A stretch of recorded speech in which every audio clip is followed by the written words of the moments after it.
here's my list of 7 things to treat and cure your homesickness.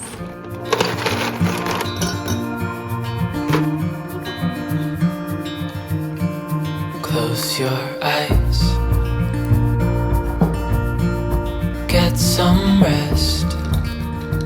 You're feeling like a little bit unsettled in your new home or a current home, but you're just missing your family. And the first thing is to clean and refresh the space immediately when you move in. So make sure all the carpets are washed, all of the walls are clean, the bathrooms have been scrubbed to your level of cleanliness. I know that when I move in, if I didn't clean it, I just don't trust it, especially after I saw the oven situation. I'll insert some pictures because it was quite disgusting. It was completely greased up, like nobody had even cleaned it. Our windowsills were kind of dirty. Our carpets were dirty, there was like staples hanging out of it. It was just, some things were in some rough shape. So just getting everything to like the level that you expect it to be and getting your maintenance person out, it's huge to make it feel like your home. So get those things done immediately. I know that some of those like maintenance-y things can get pushed to the back burner, but we got them done right away and it was just like such a weight lifted off us. It's like, all right, now we can relax in this space. The second would be to unpack. So get all your boxes organized in your rooms, literally unpack every single piece of clothing, every single bathroom product that you might use, all of your old kitchen appliances that you haven't used in months.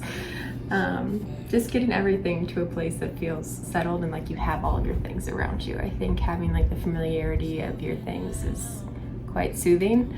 Just like the smells, the old way that like things used to make you feel when you looked at them, like decor and things. Like there's a reason why we keep all of these things. I think, you know, decor does more than just sit on a shelf. It makes you happy, and so having your things all around you I think is really important, and not putting things just in storage because you don't feel like unpacking it right now, which we do have some of those boxes in the garage, but other than that, everything is out. And I'm realizing some of the things that might actually be in those boxes and missing them. So it's good to unpack. I think don't do as I do as I say. And then number 3 would be to set yourself up for familiar routines. And that is basically like if your morning routine is to wake up and immediately go get coffee, then make everything that leads up to that, like, I don't know, having lights along your walkway in the morning to make sure that you can see where you're going, having the coffee in a similar place, or with all the things that you do to make your coffee, whether it's pour over, grounding machine, milk frother, mugs, whatever you need, just like have it all kind of in a nice area so that you can have a familiar routine just like you used to.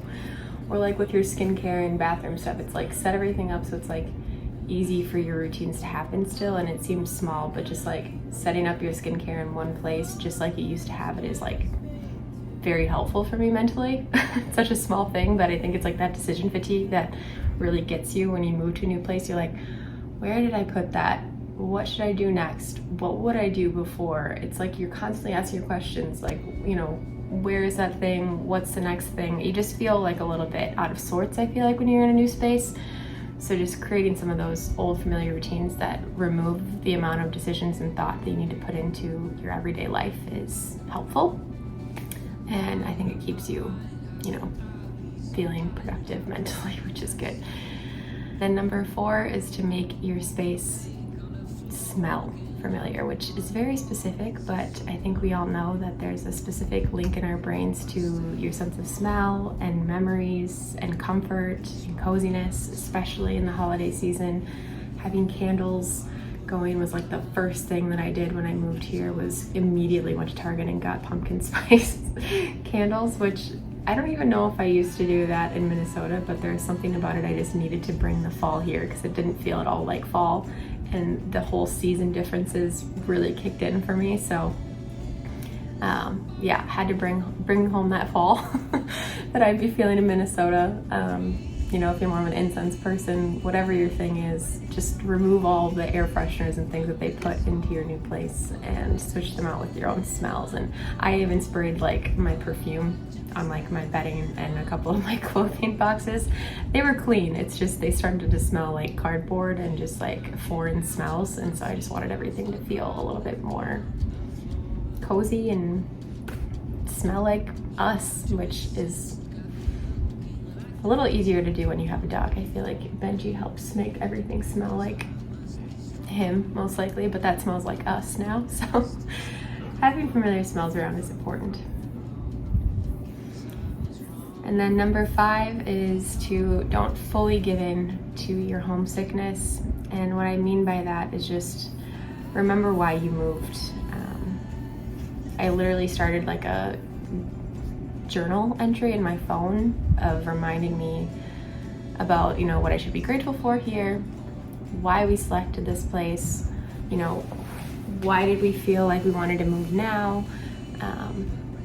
why it makes sense, just repositioning. You know, you feel homesick, but there's a purpose to it. And you know, psychologically, I just read this in an article and it helps. I don't know if it's actually real or not. I didn't fact check it too much, so take it with a grain of salt if you want. But I heard from this article, probably written by a doctor, because I don't tend to just read random things. But anyways, he said it's easier for your brain to transition from anxiousness or anxiety to excitement than it is to transfer anxiousness,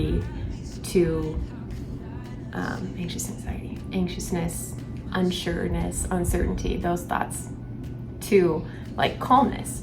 So if you can get yourself excited about where you are instead of just feeling, you know, uncertain and a little bit out of sorts, it's easier to do that mentally. And so that's why this journal of like reminding myself about the way that I felt before I moved and why I was so excited to move here, that's really helped a lot. And in those moments of like, I could cry, it's really gotten me through that. So that's been a huge help. So don't fully give into it. Remind yourself as much as you can. And then number 6 is to obviously keep in touch. When I first moved to Arizona, I was talking to people literally every day. I think I would FaceTime once a day, or I'd be sad if I didn't, and I was constantly texting friends and like reaching out, probably more than I even used to before I moved. And it's definitely nice, and I think maybe it was good for that first initial shock of moving here, but I think it makes you feel a little bit more homesick the more you like know you're not there for it. It's kind of like I just needed to like focus on me and what I want to do for a little while, and don't take too much time keeping in touch every day. I think that was probably overkill for me, and I don't think it helped.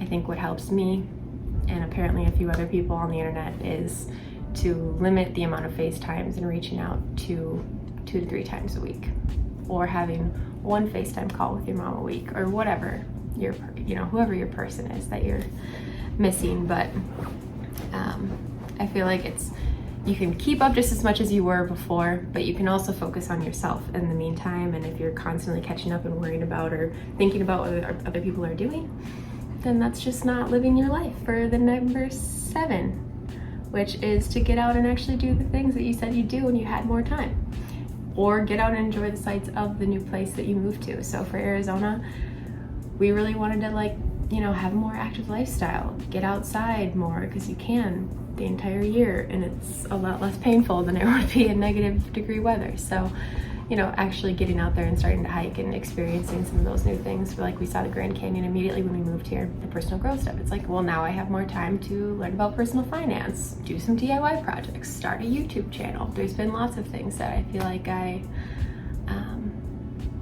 not really distract myself with, because I enjoy them and I wanted to do them, but they are a distraction when you are feeling homesick. So just start a project or do something to take your mind off of it. And like I said before, remember why you moved there, so then do those things. So one, if you got this far, is number 8, which is just to relax in the fact that change and adaptation is part of life, and you're not always going to be comfortable. And so just settling into the fact that this is a period of time where it may not be super comfortable and nice, but it's going to lead to hopefully a better outcome in the end, and you'll learn something about yourself in the meantime. It'll all balance out. So yeah, you can't avoid it. Change will come, and it might suck for a period of time, but it'll end up being better, and hopefully there's some growth and some independence. Yeah, I think that's it.